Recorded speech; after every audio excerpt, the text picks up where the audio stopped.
हमारे ही देश में पहले के ज़माने में ये एक तरीके का ट्रेडिशन होता था, जहाँ पे औरतों को हक था अपने पुरुष को चुनने का, मतलब अपने पति को चुनने का,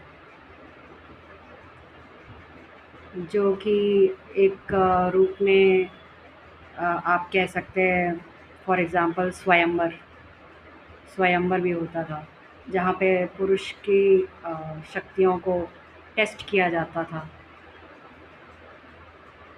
ये रानियाँ और उनकी जो पुत्रियाँ होती थी, मतलब उनके लिए होता था। तो मुझे लगता है हमारे देश में हमेशा से ही स्त्री को ये हक दिया गया है कि वो अपने पति को खुद चुने, ठीक है। पर ये जो समाज में कल्चर ये बनाया गया है कि औरतों को लड़कियों को जो है शादी कर लेनी चाहिए, एक उम्र आने पे शादी कर लेनी चाहिए, ये सब औरतों को उनकी शक्तियों से दूर करने के लिए ये बनाया गया है कल्चर।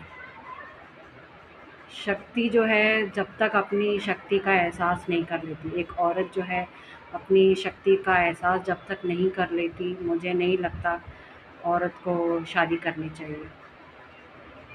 जब तक उसको अपनी शक्तियों का मालूम ही नहीं है, तो वो कैसे अपने पुरुष को, अपने हस्बैंड को उन शक्तियों से मतलब हेल्प कर सकती है।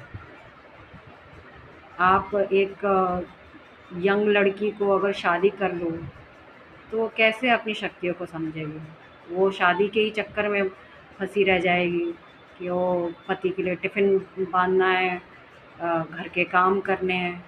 ये सब तो औरत के दिमाग को एंगेज करने के लिए, बिज़ी रखने के लिए किया जाता है।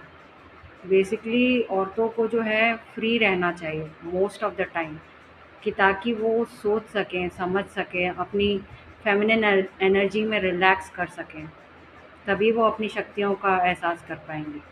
पर ये समाज जो है इस तरीके से डिज़ाइन करता है औरतों को शादी करके एंगेज कर देने का बाकी की सांसारिक चीज़ों में, कि ताकि वो अपनी शक्तियों का एहसास ना कर पाए।